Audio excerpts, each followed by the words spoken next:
The Metaverse is emerging as the next big technology platform and promises to be the next frontier for human experiences on the internet. Into the Metaverse covers companies, technologies, and trends that are bringing these promises to life. Join creator and host Jonathan Ross-Friedman, founder and CEO of Supersocial, as he interviews the brilliant minds that are building, shaping, and investing in the Metaverse. Welcome to Into the Metaverse. I'm Jan, and joining me today is Steve May, Chief Technology Officer of Pixar, the iconic animation studio behind movies such as Toy Story, Finding Nemo, and Monsters, among so many others. Steve, I'm delighted to welcome you on Into the Metaverse. Thanks for having me. And you mentioned some of my favorite movies. Exactly, which I also believe you probably worked on some of them. I did. So Steve, Pixar is such an iconic company that is known for its unique culture, as has been portrayed so well in books such as Creativity Inc., which I probably read 5 times by now. And so before we really dig in on the conversation, I'd love to first hear about what's actually included in your role being a chief technology officer in a company like Pixar. What's your mission inside the organization as a CTO, and how has that evolved in the 24 years that you've been there? Good question. The what is your job question is always a good one to try to feel, because it's always harder than you expect to describe. Technology is the foundation for what we do. We can't do anything at the studio as far as making a movie without technology. It's laced everywhere, whether it's the recording studios where we record the actors. We have proprietary software for managing the scripts and the dialogue, even things like storyboarding, which we traditionally associate with like artists using pencils and paper. That's all digital currently, and we use technology for that. And of course, to do all the computer graphics that we create. So it's just laced throughout the company and laced throughout the culture. Pixar, now it's been a while, but I mean, like some of the early inventions that came out of Pixar are really fundamental things. Some people may not know about it, like compositing. Any sort of image compositing, if you use any kind of image editing software, if you even use your phone and you have images that are overlaid as tiles, that uses compositing. Compositing was invented at Pixar. A lot of fundamental technology around building geometry, obviously around doing animation systems, motion blur, and computer graphics. Those things were a lot more were invented here. So I came to Pixar as a fan just of the history of invention here. And so my job is really to kind of keep that going. Computer animation is not the brand new thing that it was 20, 25 years ago. But there's still so many amazing unsolved and hard problems. And one of the things that's exciting now is computer graphics is becoming more mainstream, and the Metaverse is really helping with that. So it's actually exciting to see how much stuff and how many different areas is now happening with 3D and computer graphics. So there's just a lot of things to push here. Like you might think with all that history and a culture of innovation and Pixar, I sometimes call my job the chief change officer. Because also in general, and I don't know if it's specific to filmmakers or animators, but people are resistant to change. And especially when you're pretty good at what you do. And Pixar's had a lot of success. And what I find interesting about a company like this one is that success can also kind of lead to, hey, I kind of like the way things are, let's not change anything. So I really feel like a big part of my job is to encourage change and to sometimes push on change. And it's interesting, we're not a technology company, we're a movie company. So the bottom line is we make movies, that's our product, that's what we produce.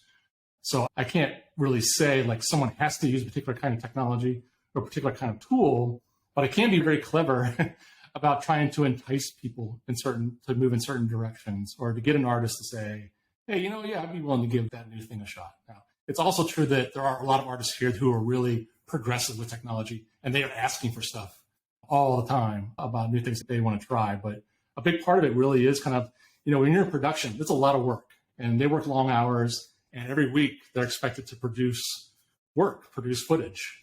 And that's, with that comes like, they just want to get their job done and go home at the end of the week. So it makes for an interesting kind of dynamic of trying to get people to be open to doing new things. It's interesting because it's almost like, in a way, you said Pixar is a movie company, right? But in a way, it's a movie company that is accidentally building cutting edge technology and have done so over a long period of time. I mean, people don't remember that as well. But although Pixar today is a movie company and it's been a movie company for a while, the origins of the company were actually a technology company that is building a new type of computer that allows to create animation. And so that has evolved also over so many years, right? For sure. And I say that because that our end product is a movie or a streaming series now that we've got streaming. But you can't extract the kind of technology heritage from what we do with making the movies. And it was really obvious early on with Toy Story. It was like none of this had been done before. So everything had to be invented. We even invented the machines, they were called them laser recorders, that would take digital images and create negatives on film so that you could take a digital CG animated film and put it onto film and eventually distribute it as film to theaters, because that's the way Toy Story was. Those were not digital projectors back then. That was actual film. And the thing that's I think is really kind of neat and unique about being in technology here at the studio is there's so much overlap with production. You know, we make a lot of software internally. Some of it we open source, which we'll probably talk about. Some of it we sell a thing called RenderMan, which is a cutting edge industry standard for 3D final rendering. A lot of it's proprietary, but the way we make it is we have a few hundred of the best animators and artists in the world at what they do, and the technologists sit right with them, and we create the software for these amazing artists. And so it's very different. Like we don't make software for millions or billions of people. We make software for a few hundred of the best at what they do in the world. And so it's very sophisticated. It's very intimate, that relationship between technology and animation and art. And it's an amazingly cool thing. It's what drew me to this industry in the first place. And I think what's beautiful about it, and I come from liberal arts and humanities, but I've been operating in consumer technology and interactive entertainment and software for the past decade as an entrepreneur. And I always thought about technology as an enabler of something. And I think what you just said is so beautiful, because at Pixar, you almost do that at a haute couture level, right? It's like the craftsman that sits around in a studio fashion brand and creates something like Christian Dior 70 years ago. At Pixar, you have a significant group of an engineering organization that creates technology, as you said, for really a few hundred people. And when you think about it, when most big technology companies around the world are 20, 50, 100, 200,000 people who are building things for millions and millions of users, you guys are creating cutting edge tech for a few hundred people, but who ultimately create products that touches the lives and the emotions and the spirit of billions of people around the world. And I can see why that would be such a worthwhile mission as a technologist to be part of a company like Pixar for 24 years now. Yeah, I'm glad you mentioned it. One of the other really fun things is like that end product, the movie, is something that such a broad audience can appreciate and understand, and it has an impact. And anybody can watch one of our movies, and after 90 minutes, it'll probably affect the way they think about things, or think about their family or their relationships or themselves. And so it's a kind of super powerful end product. I love it. Like my kids, as they were growing up, could watch the movies I worked on, and so could my parents and my grandparents, and they could all enjoy it in different ways. I remember going to one of the most fun things we get to do is, because we make these movies, they take 5 years, 5 or 6 years usually to make in here. And we watch them, of course, over and over and over and over again. And then even when we have our premiere or our crew wrap parties, we'll watch it, but it's still with the people mainly who made it or pretty close to who made it. And what was fun, I remember I worked on Up, and I went to a regular theater here in California and watched it. And I sat in a row, and there were like retiree aged people. There were some teenage girls, and there were families with little kids. And as you watch the movie, like you could see how different parts of the movie and different jokes or different emotional moments, I could watch the different people in the different age groups react differently at different times throughout, but they all reacted to it in a very strong way. So it's very. That's definitely something that is unique, I think, about Pixar. And I mean, I can tell you about the endless amount of times where, even at Super Social, where we create, virtual worlds and experiences on a platform like Roblox, like how many times we use Pixar films as references for explaining some of the emotions that we want to evoke with the brand partners we work with, or how we want to impact consumers. And so I think definitely that's obvious on how it touches all sorts of people and audiences around the world. Do you sit around when you watch a film of Pixar and you can pinpoint to a certain scene or an image that you see and you can say, this is possible because of a piece of technology that we've created? I mean, there's not a single pixel that would come out without Pixar technology behind it. I've been CTO for 12 years.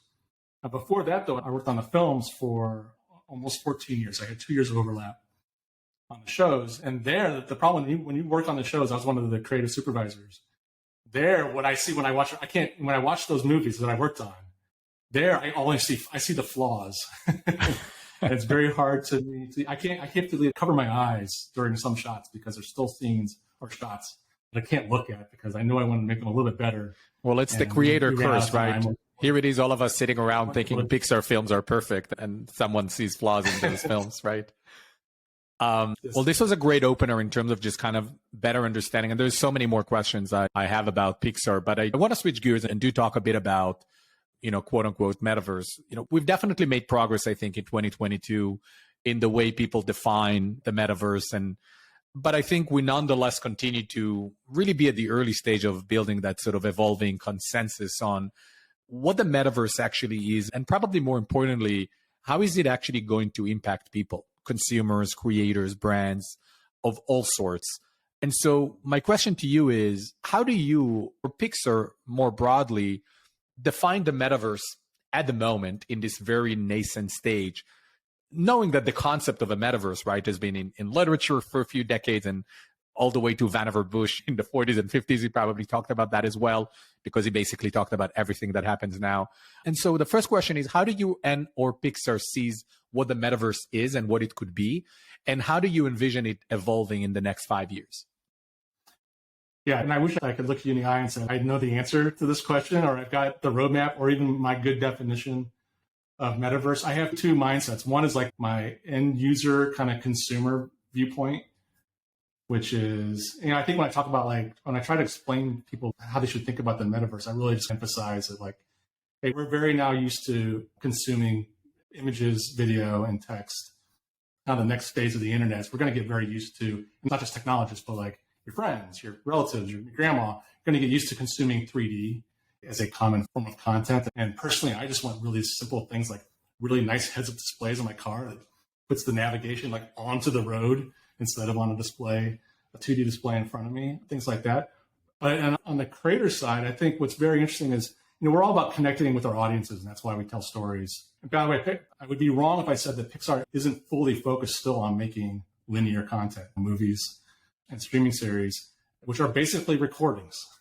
They are not real time, and they are 2D. We do stereo 3D versions of the films, though, but we are very, very focused on that. What I think is fascinating, especially for Pixar, where we create 3D characters and 3D worlds, what are the other ways we can use those things to connect with audiences, and how can we allow them to experience things? We have a lot of fans who, hey, they want more. They want to experience a world or a character that we've created beyond the movie. So while I don't know exactly what we're going to do, I think the potential there is huge. I remember when I worked on Cars, and we were making Radiator Springs, that town of a small Western town on Route 66.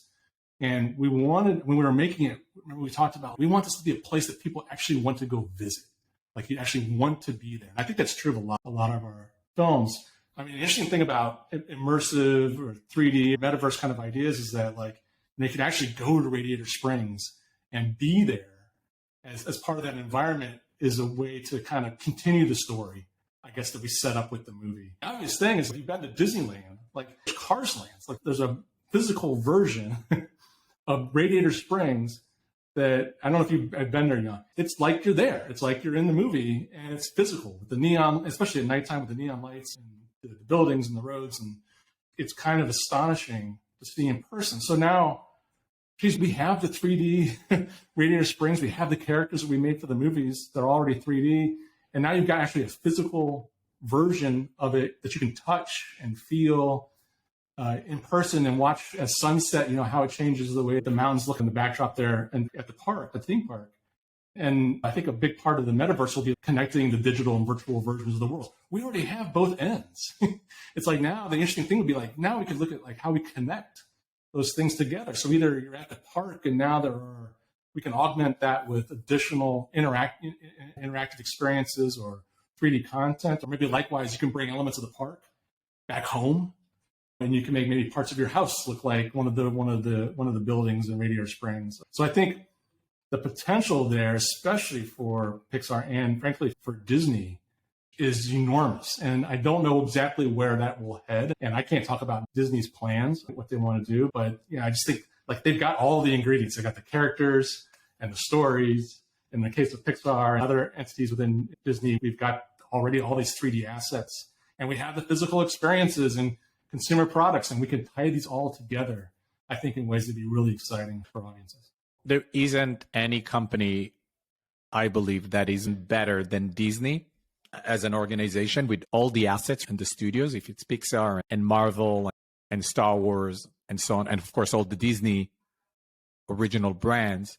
There's no better company, and there's no other company that also has this physical manifestation of a metaverse with the theme parks where you are embedded in a world that is imaginative and where you can be anything. You can be one of the characters. You can explore that world in a physical setup.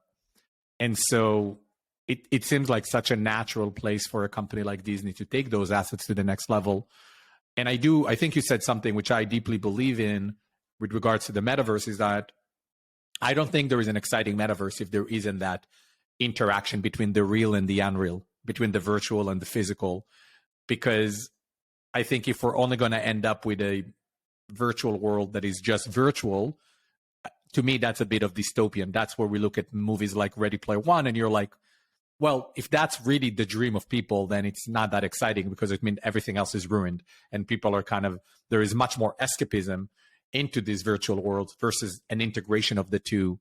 And it's funny you mentioned the journey of what consumers can do when you combine those things. When I was at Disneyland in Anaheim, a couple of years ago, I think I was very early when they launched the new Star Wars area. And I don't know if you've been there, but there was this workshop where you can build your own robot. Yeah. And I love that because, my first company was build your own computer company. And I thought it's so cool. You go there, you put the pieces together, and you walk out with the robot. But then there was nothing before and there was nothing after. There was no journey that integrated that into something bigger than just getting a toy with me that doesn't do anything. And when I think about the opportunities of bringing to life assets in 3D and creating these virtual experiences, it seems to me that done right, whatever we've seen with Disney parks over the past 50 years is nothing in comparison to what could happen when you really tightly integrate the virtual and the physical and creating a 360 experience that never ends. Maybe it starts in the park and goes to the cloud, or it starts in the cloud and it goes to the park, and the mobile phone is the intersection of all of that things together and the engine of the experience. And I think when you look at the stories, you've mentioned Cars. One of the things that come to my mind is the distribution of the feelings in Inside Out, right? Like, wouldn't it be crazy to be one of those emotions and do that trip into those pipes and going into that library of all of my emotional feelings? And so there's all of these incredibly captivating stories that Pixar created over time, and the tech. And so, yeah, you probably don't know much more than I do about what Disney as an organization is going to do when it comes to the metaverse. But I think there's a whole world out there that is expecting to see what they'll come up with. Yeah, the opportunity is definitely there. So 100%. So let's talk a bit about one of the technologies that you guys have created and actually open sourced, universal scene description. And so last year, I think, is when, many more people in the space of 3D and real time and metaverse and development started to think about and seeing universal scene description, not just as something that Pixar created, but also NVIDIA has been really pushing kind of universal scene description as a key technology in enabling, sort of an open metaverse, an open world of interconnected experiences, and the potential of enabling that sort of open ecosystem. And so first, for the audience who is less familiar, universal scene description, just as a quick definition, also known as USD, is the first publicly available software that essentially addresses the need to robustly and scalably interchange and augment these sort of 3D scenes that are arbitrary, that may be composed from many different elemental assets. And so now that I put that out there, Steve, what does that actually mean? Love for you to simplify that for me and for the audience and share why universal scene description, why does it matter? Yeah, you said a couple key things in there, which I'm going to remember. You have to remember that USD is like a building block. It's like a brick in a building that you're going to build maybe metaverse-like experiences on top of. It's like a fundamental piece, but it's like a building block piece. It's actually pretty low level. It's a technology to allow you to interchange 3D data. That's the simplest way to describe it. And we call it universal because we want it to be like this one size fits all. It's probably the wrong phrase, but it is the kind of thing I can use a lot of different tools to create 3D content with. I want them all to be able to ingest and output USD. And if they do that, at the studio here in our production pipeline, we have dozens, possibly hundreds of tools that the artists use to make every film. Some of the tools are third-party software that we buy. Some of the software is stuff that we created ourselves in-house. But they all plug into different parts of the pipeline. And we wanted this thing to be universal, so that no matter what tool you were using, you could just automatically plug it into the pipeline, grab data from another tool, and output data, and it would go fit into the other tools. So that's the universal part of it. That's what we were really trying to solve.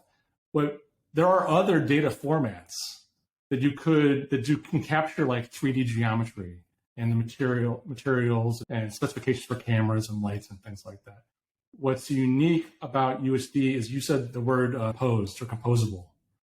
That's kind of the key part. So on one hand, there's a data format associated with USD, which is literally this script that describes, the specification of the 3D geometry, of the materials, of the lights, of the cameras, etc.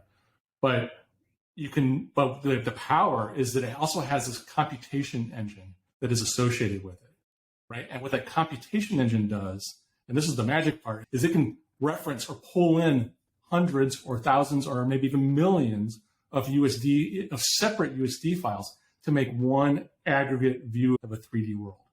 And we made it because we make these very complex 3D worlds for our films over the last 3 decades.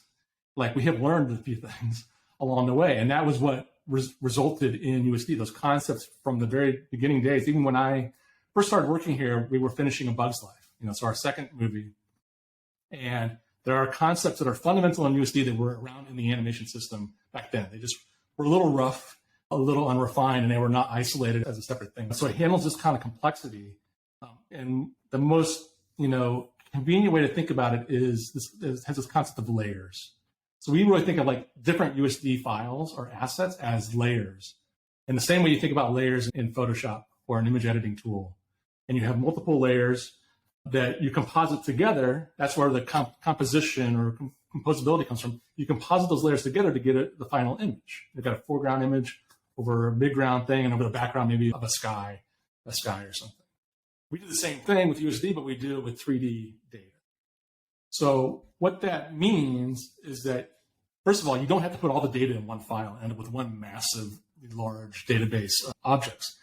You can reference them from a variety of places. And in terms of Metaverse, you could even reference 3D worlds that are not on your current server or current memory space of the computer on. You could actually, in the same way you kind of have HTML links on web pages, you could have links that would take you to other worlds created by other authors. But also, just for us internally, we think of it as, I have many artists that are working on shots at the same time. So one artist might be, so we even have like multiple animators working on the shot at the same time. So we might have one animator working on one character, another animator working on another character. They both can edit separate USD layers. And the nice thing is they're non-destructive, so they're not messing up the other animators' edits. But then in the end, USD will composite them together to give us the resulting scene of both characters in the scene together.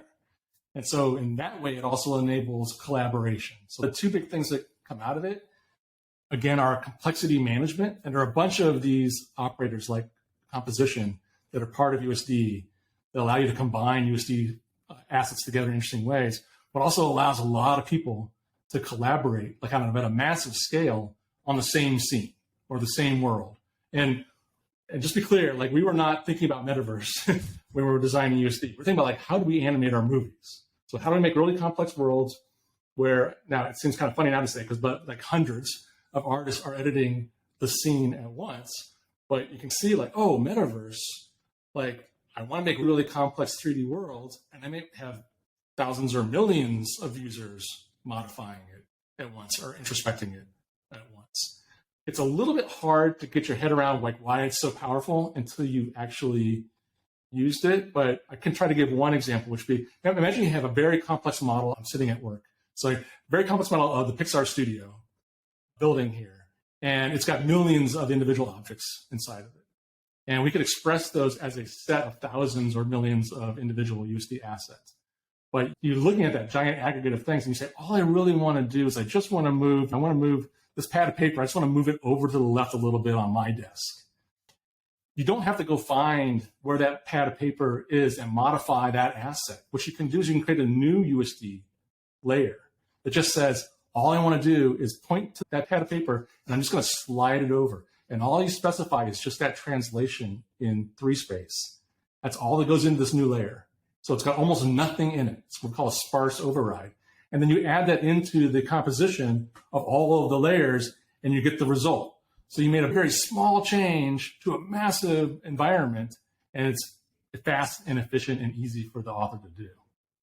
That's incredible. So basically, it's almost like you're doing a large-scale collaboration on 3D assets at a very surgical level that doesn't interrupt any of the assets. You just deals with the specific asset you want changed, and then you add it to that larger composition that a wider group of people is working on.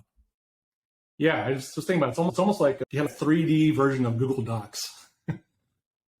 Yeah, or it doesn't make sense because you would layer Google Docs on top of each other to get some resulting, piece of text. But it's kind of like, it's like that though, where everyone can be editing live, or you can publish when you want your changes to go live. I think another good analogy. I think another good analogy is potentially what Figma has done, right? With basically web-based collaboration on design, and which probably explains part of why they became so successful and ultimately getting acquired by Adobe. And so a question I have is, when was the decision to make something like USD open source, and why was that a certain technology that did make it to becoming an open source versus maintaining it as a proprietary tech? I get asked this question a lot because USD, like you said, it has decades of R&D behind it. We have a lot of patents on the mix that it uses. We consider it like one of the most powerful things we've created here at Pixar, and people say like, and you give it away? And the answer is yes, we gave it away, but it's for selfish reasons. And we're not just like super nice people. We're pretty nice in general. But there is the saying of when you love something so much, you just give it away. Yes. But yeah, we open sourced it in 2016. And the reason we did that was going back to what I was saying earlier, like we were looking for a way that we could plug in new tools into our pipeline with very little friction. And the way to do that is to make USD publicly available so that it's easy for a software maker to incorporate it into their software. And likewise, there's like a 3-parter to this. The other part of the component here are other studios. So the software makers aren't necessarily motivated to do that unless other studios or other creators are asking for it.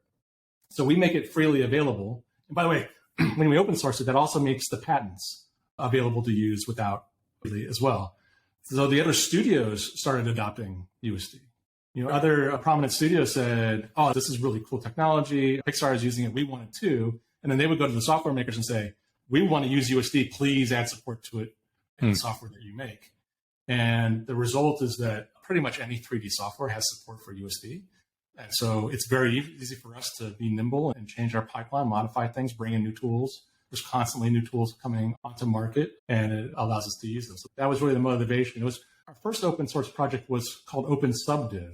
A subdivision, that stands for Subdivision Surfaces, which is a geometry, if you don't know about it, it's a fascinating, very powerful geometry that we've used for a couple of decades. And when we wrote papers, we published a paper on subdivs and how to implement it. Here's the math. And what we found is that even providing a detailed description of the theory and the math, that people would implement it and they would either get it wrong or they would interpret it slightly differently, and it wouldn't match what we actually were using internally.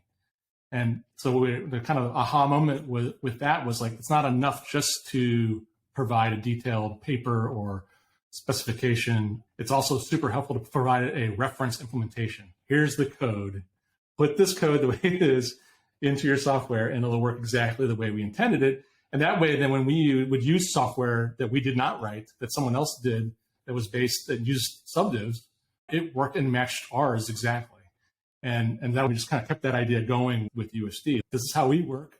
We want to use tools that other people make, and we want to work exactly the way we want it to. So here's the code. And that's the reason for open sourcing it.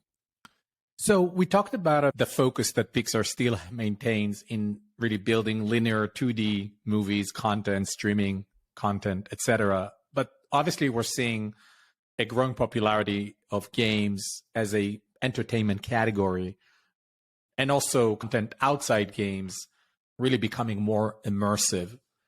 How does Pixar approach immersive content, and what are your views on making audiences a more active element in storytelling?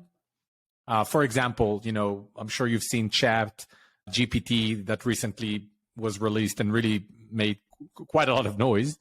How does the prevalence and advancement also of things like AI, you believe, could affect Pixar, and how you plan on harnessing emerging technologies like that to take storytelling and Pixar content to the next level?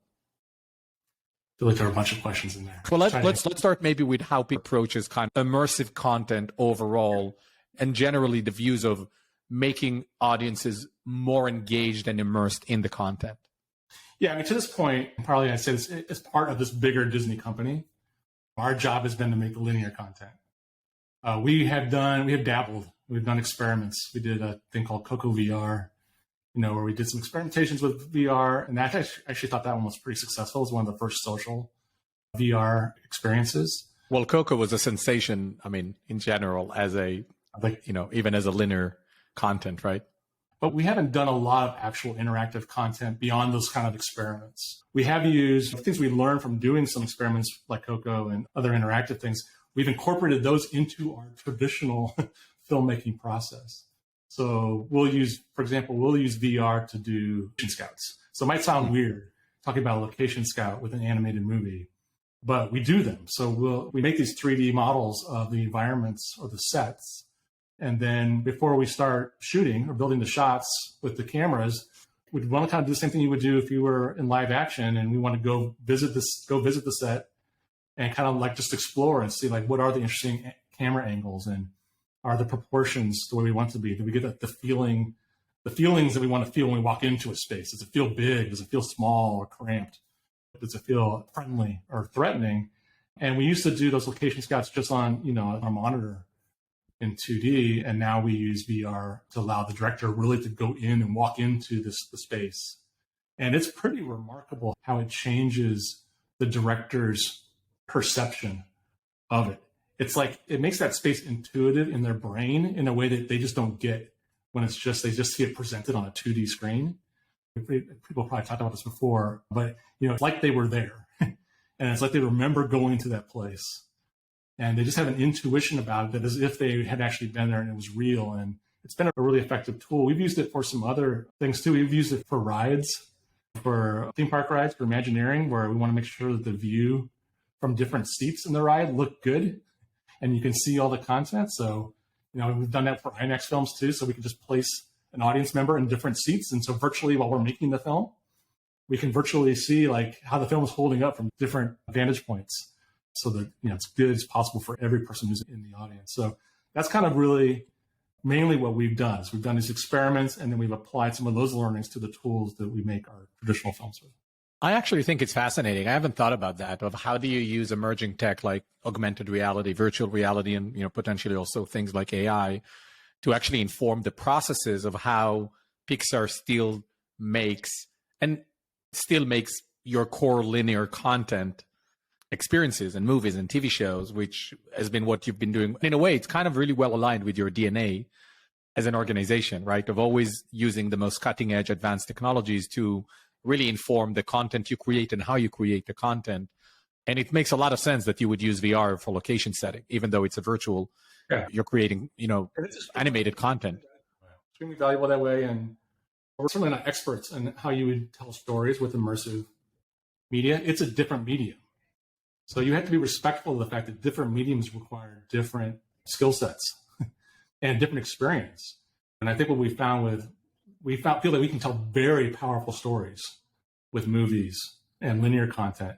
And I think the question, I think today we would say we're not quite sure how to tell as powerful stories with immersive content.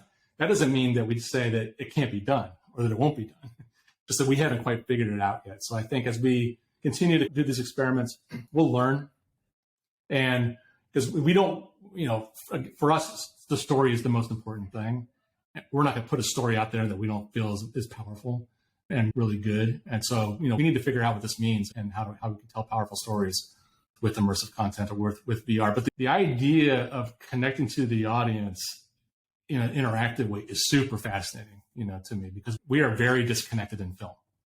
We produce a film, it's shown in a theater, if they watch it passively, we get feedback in terms of reviews and letters and things like that come back to us. But it's definitely not a back and forth interactive thing, and super interesting to think about what kinds of experiences you could have if there was more interactivity. So it's, it maybe ties back a little bit to what could we do with metaverse-like ideas.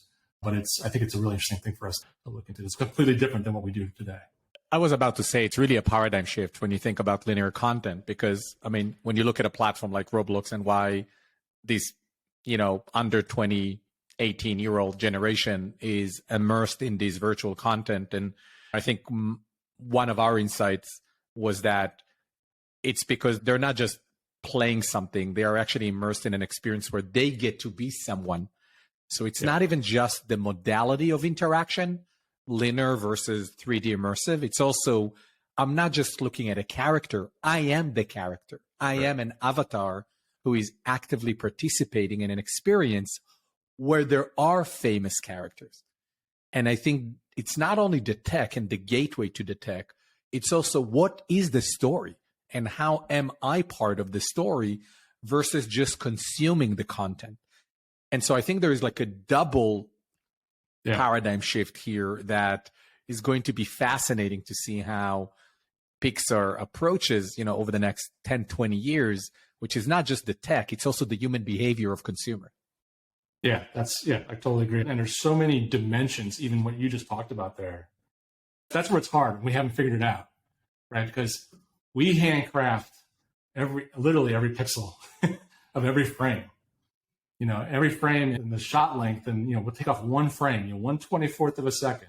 We'll shift the camera just this much to the right, or we direct the lighting just to highlight one little nuance, and it's so directed to maximize the emotional impact on the audience. Every shot, every frame, it's in a way, it feels like that's one dimensional compared to what you're talking about, which is like multi-dimensional, like where they've got the freedom to do different things on their own and change their point of view and what they're interacting with, but also just like even just the nature of the story becomes much more dimensional, as well. And I think that's probably why we haven't seen a lot of content yet that really is like, that's it. We've kind of cracked this from a storytelling standpoint.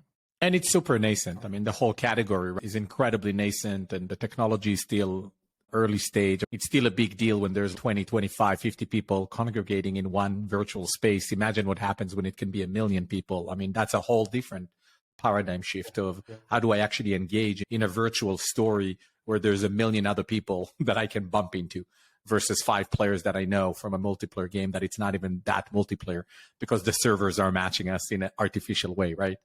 That's a whole different conversation. And maybe the last thing I want to ask you, Steve, before we wrap up is, you've been at Pixar, one of the most iconic companies in entertainment for almost 25 years. What is sort of some of your key motivators and motivations of what you want to accomplish in an organization like Pixar over the next decade?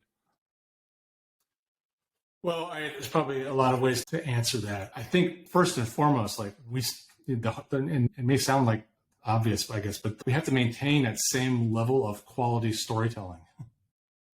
And that's hard, and keep audiences engaged. And that means working hard on telling more diverse stories to more diverse audiences, still making content that is different than what you see from other studios. There's a lot of content.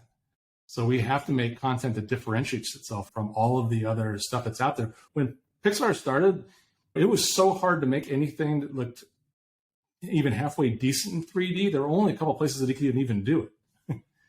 You mentioned in ChatGPT, I mean, increasingly it's going to be, and even before that, it's gotten quite a bit, I won't say easy, but it's much more accessible to make high quality looking 3D content. And that's only going to continue to be that way.